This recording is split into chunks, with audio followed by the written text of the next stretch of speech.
America में इस समय लॉस एंजलिस से लेकर कई राज्यों में हिंसक विरोध प्रदर्शन हो रहे हैं। लोगों का गुस्सा सड़कों पर फूट पड़ा है।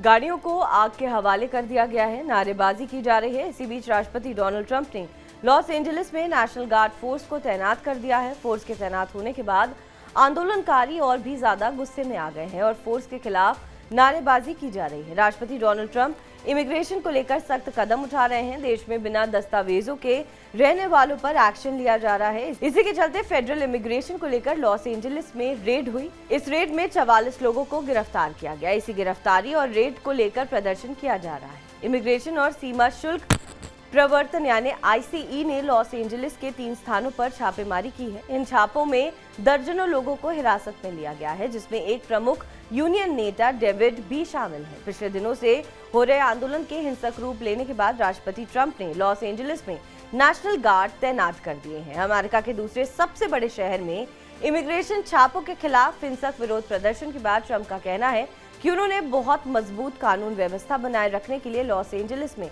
2000 नेशनल गार्ड सैनिकों को तैनात किया है। हालांकि नेशनल गार्ड को बुलाने के उनके फैसले ने कैलिफोर्निया के गवर्नर गॉविन न्यूसोम के अधिकार को खारिज कर दिया है। उन्होंने इस कदम को जानबूझकर भड़काऊ कहा। राज्य के मामलों में आमतौर पर नेशनल गार्ड को तैनात करने का अधिकार गवर्नर को होता है।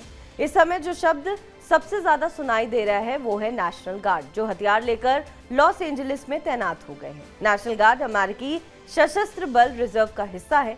इसमें 2 ब्रांच होती है, आर्मी नेशनल गार्ड और एयर नेशनल गार्ड। इसका गठन साल 1903 में मिलिशिया एक्ट की ओर से किया गया था। अमेरिका में राष्ट्रपति ट्रंप अवैध रूप से रहने वाले लोगों और इमिग्रेशन को लेकर सख्त हो गए हैं। इसी के चलते उन्होंने बिना दस्तावेजों के रहने वालों पर सख्त एक्शन लेने के लिए कहा है। इसी के चलते अवैध आप्रवासन पर ट्रंप की कार्रवाई के तहत ICE अधिकारियों ने शुक्रवार को LA के कई हिस्सों में छापे मारे। ICE की एक शाखा होमलैंड सिक्योरिटी इन्वेस्टिगेशन के एक प्रवक्ता ने कहा कि 44 लोगों को गिरफ्तार भी किया जा चुका है। बहरहाल इस खबर पर आपका क्या कुछ कहना है, हमें कमेंट करके जरूर बताएं। बाकी देश और विदेश की तमाम बड़ी खबरों के लिए आप देखते रहें TV9 डिजिटल।